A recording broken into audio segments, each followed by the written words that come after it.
if we just rely on lifting the elbow and clamping the shoulder. In that case, it would definitely be a locked state. Let's add some body movement to use inertia for a quality reverse spin short ball. When serving with a side spin, I think we should use the thumb strength a bit more. Then, try to relax the index finger as much as possible. If the index finger is too tight, that might be how the grip shape is. It becomes difficult to hit the desired lower middle part. It might be that the thumb is exerting more force. This way of hitting will be flatter. During this power generation process, the wrist might also need to tuck in first, then move forward. Also, add a body rotation to increase its range. Right, you can't just rely on the wrist. Look, if we only use the wrist and forearm, it becomes hard to move forward. It's hard for you to move forward. Your side spin is really difficult to execute.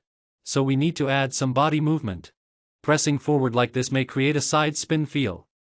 If we just rely on raising the elbow and squeezing the shoulder, that would definitely lead to a locked state. We add a bit of body motion. Use inertia to increase the range. Actually, we place it here. For example, if I keep it here without moving, you see, when I deepen it, the whole movement will become much larger.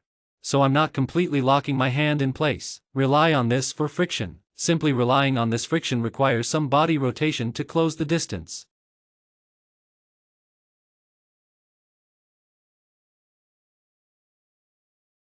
Then you can adjust directly to the side. No need to go forward. This is the privilege.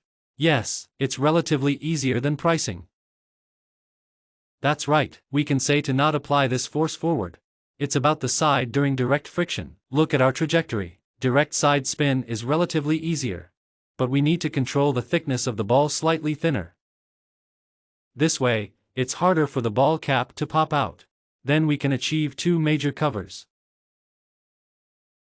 Because there's a retreat, we're almost pressing from the side with our middle finger.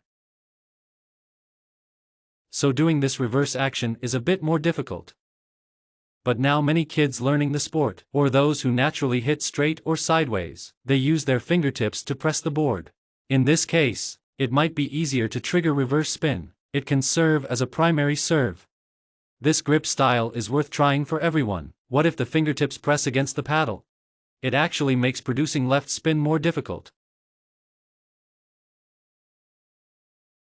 In practice, use more side punches. Position yourself more sideways. Controlling the landing point becomes relatively easier. This way, I ensure the ball doesn't go out too early.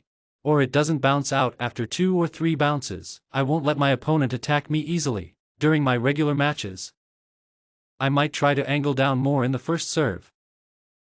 And the landing point should be around the center or slightly to the forehand. For the first special serve, I might get hurt on the second or third. That's roughly the strategy and ratio. If you serve to their forehand side, and they receive it with their forehand, the chance of them returning it down the line is much lower than to their backhand. If they do return it, the quality likely won't be very high. Most likely, they'll aim towards your forehand. But if they receive with their backhand, then it's hard to predict their next move. So if we want to serve, we should aim for them to receive with their forehand. Then, if you attack next, we should exploit our weaknesses by serving more to their forehand. Are you still watching the national games?